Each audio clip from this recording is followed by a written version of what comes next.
Waouh, on est vraiment comme à la maison, genre je filme en pyjama. C'est sympa, non? Voilà. Yeah, reste avec nous, ça ici? C'est un rafraîchissant, mon amour.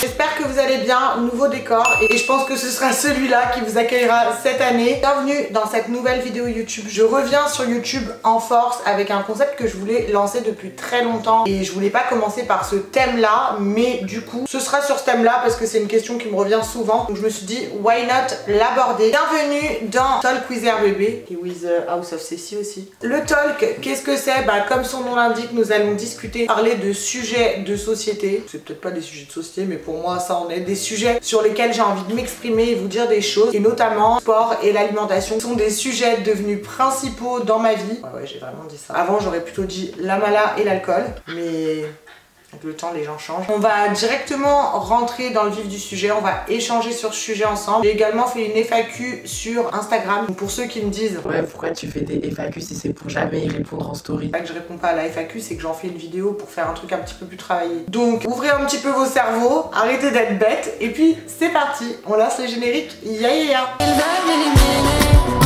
Personne peut me juger, faut plus pour me ruiner. Tout pour la fame, peur trop vanter. Et je vais tout surmonter, devenu entêté, pour tout casser, yeah. Bon, comme je disais, c'est une vidéo qui m'a beaucoup été demandée et je me suis dit pourquoi pas la faire sous forme d'un Talk with RBB. Je me lance enfin pour la faire, je me sens capable de la faire parce qu'en vrai, je dirais pas que c'est quelque chose qui est tabou en France. Faut prendre des pincettes pour en parler. Je me mets vraiment comme à la maison, vous m'en voulez pas. J'ai déjà beaucoup évoqué le sujet de ma perte de poids en premier lieu sur Instagram. Cette question me revenait beaucoup, puis c'est un truc assez flagrant. En premier lieu, je dirais que cette perte de poids, elle a été liée aux deux opérations que j'ai faites, donc le nez et les seins. On va dire que d'enlever de la poitrine, je pense que ça m'a un petit peu enlevé du poids, mais aussi que j'ai refait mon nez en même temps. Le fait de refaire le nez, comme je l'ai dit, moi je suis très migraineuse, ça veut dire que pendant 6 jours à l'hôpital, je ne mangeais rien, je n'ingurgitais absolument rien à part du thé avec du sucre, c'était du forcing de ma mère. Mais j'avais beaucoup de mal parce que j'étais en grosse migraine atroce et du coup c'était littéralement impossible pour moi de manger. Le seul truc auquel je pensais c'est quand est-ce qu'elle va se barrer cette fucking migraine. Forcément, en ne mangeant pas pendant 6 jours, en sortant de l'hôpital, je suis rentrée dans une phase où mon estomac avait rapetissi. Donc j'ai recommencé à manger en quantité bien sûr plus petite du fait que mon estomac se soit rapetissi. Je pense que ma perte de poids a commencé à ce moment-là. Elle a été accentuée à mon retour en France parce que je me suis montrée sur les réseaux sociaux 2 semaines après mon opération et j'ai reçu une vague énorme de critiques. Et comme je l'ai dit dans ma dernière vidéo, je suis pas là pour faire pleurer dans les chaumières, je dis pas que j'étais en dépression pour vous rendre triste ou quoi que ce soit, c'est pas le but, mais je vous explique mon parcours sur ma perte de poids et ces choses-là en ont fait partie, donc je suis obligée d'en parler. Se retrouver limite en top tweet avec ton nez, c'est compliqué. Les seules recherches qu'il y avait, c'était Roubaba nez. Il y avait que des articles qui parlaient de mon nez, genre j'avais le nez le plus connu de France, je dirais même du monde entier. C'est carrément scandaleux pour un nez.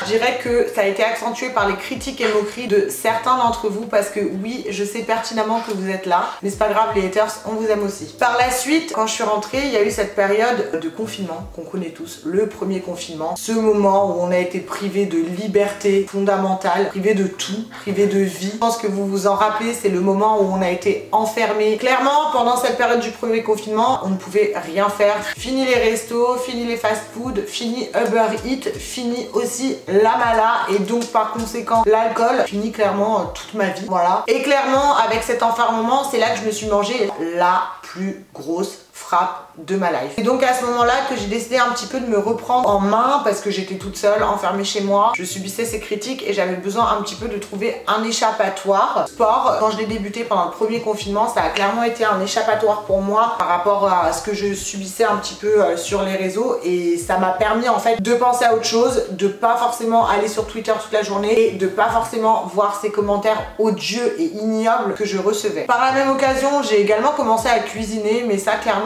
c'est juste parce que j'avais pas le choix, je pouvais plus commander, je pouvais plus aller au resto, donc je me suis mise à cuisiner et à prendre plaisir en fait à cuisiner parce qu'en vrai j'avais pas d'autre choix que de cuisiner. Commençant à cuisiner, je me suis vraiment pris une réelle passion pour la food et c'est de là qu'est né un petit peu Cook with RBB. Bon, pas la création d'Instagram, mais en tout cas ma passion cuisiner et me faire plaisir à moi-même parce que on mange mieux chez soi qu'au resto les gars, ça je vous le dis. Par contre à côté de ça, le sport, littéralement aucune passion, c'était une souffrance au début pour moi. Je le faisais mécaniquement mais ça me cassait les plus qu'autre chose. On va parler français, voilà, un très bon français, pas très sain mais français. En vrai, dit comme ça, au début c'est passion, il n'y a rien de mal, rien de toxique, au final c'est des choses pour la santé physique, donc c'est pas plus mal. Mais la vraie vérité c'est que ces deux choses là ont vachement impacté sur ma santé mentale malheureusement. Et plus les jours du confinement passaient, et je dirais que plus je développais une certaine obsession pour mon poids, pour mon apparence et pour la balance. Ça veut dire que dès que je mangeais un truc, je me pesais, peu importe ce que je mangeais. Si je grignotais un truc dans l'après-midi, je me pesais directement. Je mangeais un fruit, je me pesais. Je buvais un café, je me pesais. Ça veut dire qu'on en était à des pesages très récurrents dans la journée, et ce qui n'est pas bien du tout. Je passe un petit peu tous les détails du Covid, mais en vrai, à cause du Covid, à cause du fait d'être enfermé H36 chez soi, j'ai clairement développé des TCA. TCA, qu'est-ce que c'est? Petite définition Google. Les TCA sont des troubles du comportement alimentaire qui se traduisent par une perturbation de la relation à l'alimentation. On la caractérise souvent par une perte de poids intentionnelle. Jusqu'à là, rien de grave parce que la perte de poids, je la voulais. Sauf que ces TCA étaient plus profonds que ça. Ça veut dire que j'en arrivais à un stade où, comme je vous ai dit, je me pesais dès que je mangeais un truc. Limite, je mangeais trop, genre je m'en voulais. Et ça, c'est un gros problème psychologique et mental qui m'a atteint malheureusement malgré moi. Mes TCA, ils se sont transformés littéralement en une angoisse pour moi, une grosse angoisse de prendre quelques grammes et de pas perdre justement du poids sur la balance. Le poids sur la balance, c'était le truc le plus important pour moi et je voyais mes résultats que grâce à ça. Physiquement, je ne voyais rien, alors que c'est vraiment, mais aujourd'hui, moi qui fais du sport et qui a une alimentation assez équilibrée, enfin j'essaye, c'est vraiment le truc à pas faire. La balance, c'est trop nul parce que ton poids peut varier d'un jour à l'autre de quelques grammes juste parce que peut-être que tu as été en période de règles, peut-être que tu as eu une émotion forte, peut-être que tu as bu trop d'eau, tu vois, genre des choses comme ça peut faire varier un poids. Donc franchement les gars, ne vous basez jamais sur un poids de la balance parce que ça ne veut rien dire. Quelques grammes, c'est vraiment tellement insignifiant. Pas là à faire la propagande de l'alimentation saine et du sport, hein. On fait un petit aparté parce que bon, je connais les haters, je vais me faire attaquer sur ça. Je raconte juste mon évolution physique parce que c'est une question qui me revient souvent. Donc on repart dans mon récit très carré. Pour moi, j'ai eu la chance d'être confinée avec ma mère et du coup j'ai été beaucoup soutenue par elle, c'est-à-dire que clairement elle m'a privée de la balance. Genre elle m'a enlevé la balance, elle avait caché la balance, elle avait le droit de me peser que le matin et du coup toute la journée j'étais livrée à moi-même et à mon apparence dans le miroir sans me focus sur la balance. Je peux dire que c'est la meilleure chose qui me soit arrivée parce qu'aujourd'hui je me pèse tous les matins pour voir mon évolution physique, mais je ne me pèse plus du tout 14 fois par jour parce que c'est hyper idiot de se peser dès que tu manges un truc. Forcément tu vas prendre du poids. Pendant cette période de TCA et d'angoisse, j'ai commencé à perdre beaucoup de poids. Après le confinement, on va dire que je suis pas vraiment... Enfin, de toute façon, les restos étaient fermés, il me semble. J'ai continué à préparer à manger chez moi, à pas manger dehors, à continuer à manger healthy et à reprendre le sport en salle de sport dès qu'elles ont ouvert. Elles ont ouvert tard, je crois, par contre. Et donc, cette perte de poids est allée très continuellement et de façon constante. En fait, je perdais du poids parce que je faisais attention à mon alimentation et que je faisais du sport fin 2020. J'ai vécu aussi une relation assez toxique qui m'a fait perdre 4 kilos. On le remercie. Après, je continuais quand même à me faire plaisir, à aller au resto quand ça a réouvert, mais faire attention à côté quand je mangeais peut-être un truc qui selon moi me semblait trop gras. Après, tout est relatif, peut-être que pour moi ça paraît gras, pour vous non. C'est chacun sa vision des choses, je peux pas gérer la vision de chacun. Moi, pour moi, il y a des choses quand je les mange, et je me dis, je vais faire une séance plus dure, plus forte, et pour d'autres, ils s'en foutent et c'est tant mieux et j'aimerais bien être comme ça franchement. À ce jour, on va dire que j'ai perdu 19 kilos en tout. Je suis passée de 75 kilos à 56 kilos. Après ma rupture, j'avais perdu beaucoup de poids. J'étais descendue à 53, 54 quand j'étais à Calvi. Je trouvais ça trop light par rapport à mon morpho. Donc j'ai repris sport en rentrant de Calvi, bien remangé et je suis remontée à 56. Donc je suis très contente. J'ai appris avec le temps à essayer de ne plus me focus sur la balance, même si c'est très dur. Parce qu'en vrai, ce qui compte, c'est ton changement physique. Je vous ai un petit peu raconté mon histoire. J'ai beaucoup blablaté. Voilà, c'est Père Castor raconte une histoire. Comment j'en suis arrivée à cette perte de poids. Je vais maintenant passer à la chose qui vous intéresse principalement. Enfin, les deux choses qui vous intéresse principalement, donc répondre à vos questions. Et avant ça, vous expliquer ma routine actuelle qui fait que je suis dans une phase de stabilisation. Et qu'est-ce que je fais aujourd'hui pour garder une alimentation saine. Qu'il faut mettre un jingle là, Blair? Alors, quand je parle de ma routine actuelle, je voudrais juste faire un petit disclaimer pour dire que ce n'est pas un mode de vie à adopter au pied de la lettre. C'est juste le mode de vie que j'ai moi actuellement en tant que roubaba et le mode de vie qui me convient. Vous pouvez tout à fait l'adopter à votre manière. Allez voir des nutritionnistes parce que je ne dis pas que j'ai la science infuse et que ma parole vaut de l'or. Je raconte juste ce que moi je fais pour me maintenir ainsi. Alors, pour commencer, il faut savoir que moi, le matin, je commence très mal, mais je ne prends pas de petit déjeuner parce que j'ai pas faim le matin. Juste un café et ça me cale le ventre. Alors attention, déjà je commence très mal parce que c'est très mauvais d'aller au sport en n'ayant rien dans le ventre. Il y a plein de fois où j'ai failli faire des malaises à la salle et où j'ai dû prendre des barres protéinées quand je me sentais vraiment pas bien. Mais après moi c'est un mode de vie que j'ai adopté et de toute façon j'ai jamais mangé le matin. Une fois mon café pris, je vais à la salle de sport, je fais 1 heure à 1h30 de sport et généralement je fais 30 minutes de cardio, 30 à 45 minutes de muscu. Le cardio il est là principalement pour renforcer mon cardio en tant que fumeuse compulsive et aussi à me faire perdre des grammes que je considère que j'ai à perdre. Pour ceux qui débutent le sport, c'est très important le cardio parce que pour moi c'est comme un échauffement. Faire 15 minutes de tapis, 15 minutes d'escalier ou 15 minutes d'elliptique, mais il faut en faire 2 dans tout ça. C'est super important de commencer par ça. Vous n'allez pas aller taper la muscu directement. Tous les grands sportifs s'échauffent avant de faire quoi que ce soit. Donc échauffez-vous en faisant du cardio, c'est très important pour pas vous faire une déchirure musculaire ou quoi que ce soit. Je recommande vraiment de faire 30 minutes de cardio, c'est important. Après, si tu débutes et que tu as du mal, tu peux commencer par 15, puis 20, puis 30, augmenter petit à petit. Mais moi en tout cas, 30 minutes c'est ce que je fais par jour. Ensuite, au niveau de la muscu, je fais 30 à 45 minutes. Mes exercices sont tous en ligne sur Insta. C'est des routines que j'invente au quotidien parce que dans ma vie, j'ai eu 3 coachs sportifs qui m'ont appris beaucoup de choses. Je les remercie. Donc j'ai réussi à me créer des routines personnelles. Après, moi, mes routines, elles sont vraiment axées sur mes besoins. J'ai envie d'avoir un big fat ass. Donc je travaille que les fesses, les cuisses. Après, il m'arrive parfois de faire les abdos, mais je reçois des messages qui me disent tu ne fais pas les bras, tu ne fais pas ci, etc. Je peux pas faire les bras pour vous faire plaisir parce que j'ai pas envie d'avoir des bras musclés. Je trouve pas que j'ai les bras flasques, donc j'en vois pas la nécessité pour moi. Après, il y a plein de comptes sur Instagram qui vous montrent des exercices divers, variés. Sur TikTok également, il y a plein de meufs qui sont fit girl et qui vous montrent vraiment les exercices à suivre. Après, c'est vrai que moi, ma routine, elle est axée sur cuisses, fessiers. Mais c'est la routine que je fais au quotidien et c'est la routine qui me va. Donc si il y a certains ou certaines d'entre vous qui souhaitent avoir un big fat ass, n'hésitez pas à suivre ma routine, elle est comme ça.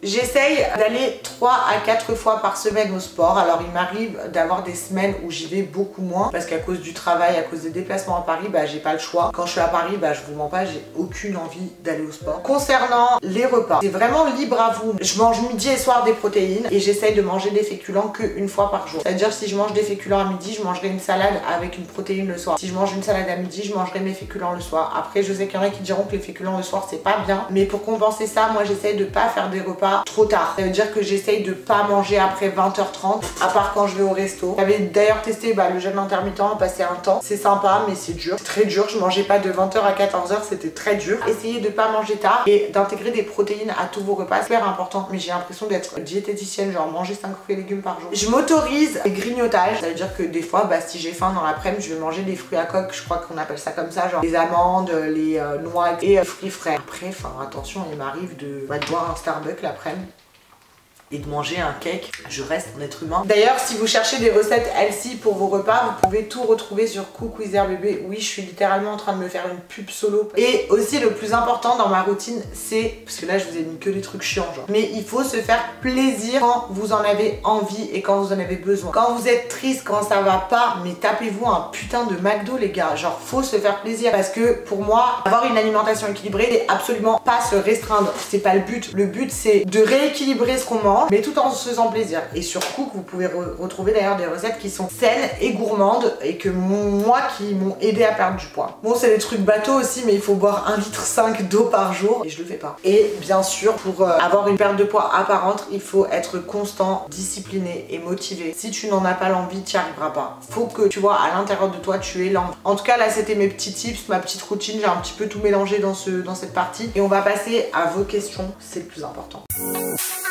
Tu manges combien de calories par jour? Je ne compte absolument pas les calories. Ça veut dire que si j'ai envie de me faire plaisir à midi, je me fais plaisir et je me restreindrai un petit peu plus le soir. Mais je suis pas là à peser ou à compter mes calories parce que ça, c'est se foutre dans un engrenage horrible et j'ai pas du tout envie de rentrer dans ça. Je ne conseille pas de le faire. Mangez ce qui vous plaît, mais mangez en quantité raisonnable. En fait, c'est juste ça si vous voulez perdre du poids. Tu fais quoi pour avoir un ventre plat? Et en fait, moi j'avais le ventre gonflé grave et en vrai, quand j'ai commencé à perdre du poids, c'est là que j'ai perdu et c'est pour ça notamment que mon ventre il est un petit peu flasque. Après, je fais des exercices comme les abdos. J'ai aussi porté des gaines de sudation pendant mes séances de sport, qui permettent justement de perdre tout ce qui est au niveau de là. Bon, après je suis pas un super exemple parce que j'ai la peau quand même vachement flat sur le ventre et je sais pas quoi faire. Si d'ailleurs quelqu'un a une solution pour ça, je suis preneuse à la mort. Les trucs de radiofréquence et tout, quand je les fais, ça marche sur le moment T. J'arrête, les résultats ils partent et ça c'est relou de ouf. Des conseils pour varier les plats tout en se faisant plaisir et en mangeant healthy. Des conseils pour varier les plats, bah vous en avez plein sur Cookwithherbébé, je me répète, mais vraiment il y a plein de recettes pour se faire plaisir, des recettes healthy, des recettes gourmandes, vous avez vraiment tout. Il y a du choix, je fais de tout. Donc franchement n'hésitez pas à les checker. Vous pouvez intégrer des aliments que vous aimez, genre moi je suis grande adepte de la burrata et j'arrive à l'intégrer dans des plats healthy. Par exemple, je suis une grande fan des pâtes burrata. Et ben au lieu d'utiliser des pâtes classiques, j'utilise des pâtes au blé complet qui sont moins riches et du coup bah je peux me faire plaisir en mangeant mes pâtes burrata et en prenant moins de risques de prendre du poids avec ce plat. Je pense qu'il faut trouver un juste milieu et aujourd'hui, pas que sur mon compte food à moi, mais il y a plein de comptes food healthy où vous pouvez trouver des recettes faciles, agréables et super bonnes à réaliser pour varier les plaisirs. Franchement, Insta c'est le meilleur outil pour trouver des recettes ou trouver des séances de sport, donc n'hésitez pas à les checker. Je suis pas du tout sponsorisée par Insta pour cette vidéo, je suis en train de saucer l'application à la mort alors que eux ne me saucent pas du tout sur. En combien de temps tu as eu tes premiers résultats? Je pense que c'est quand même compliqué de répondre à cette question parce qu'encore une fois ça dépend de chacun et je pense que si tu tiens un rythme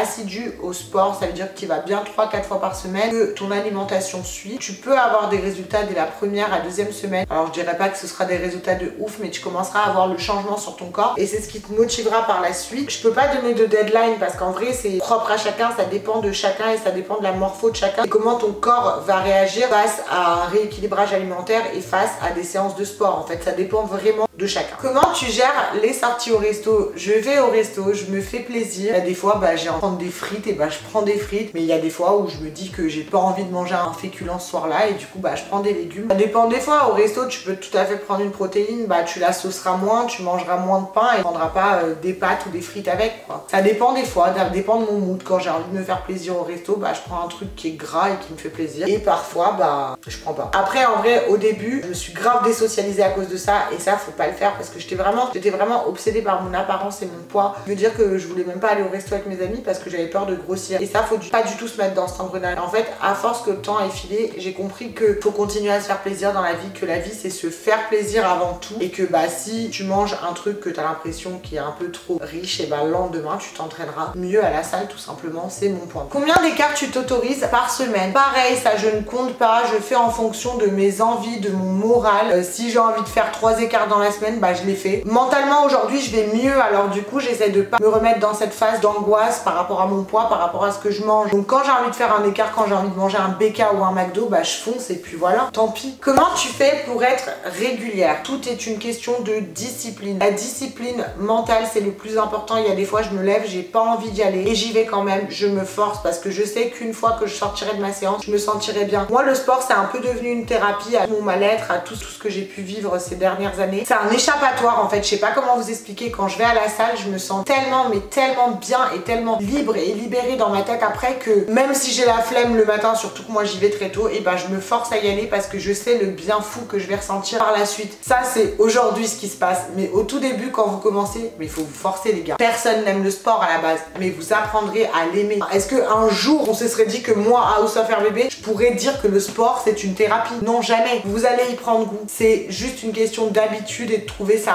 routine. Du coup voilà, j'ai fait le tour de vos questions, j'espère que j'ai un petit peu pu répondre à toutes vos interrogations, même si c'est en dehors de la FAQ, avec tout ce que j'ai pu vous raconter en amont. J'espère que mon histoire vous aura intéressé, j'espère que ce talk vous aura plu et j'espère que vous en voulez d'autres. Ça me fait du bien encore une fois de vous parler, c'est dingue, genre c'est des choses que je ne faisais pas comme ça avant, de parler à cœur ouvert parce que j'avais pas la maturité de le faire, que bah j'avais honte d'expliquer ce que je ressentais et ce que je vivais, mais ça fait un putain de bien fou. Parlez aux gens qui sont autour de vous. Du coup voilà, c'était ce premier talk, je reviendrai le mois prochain avec un nouveau talk et je vous fais plein de bisous. Ya ya ya.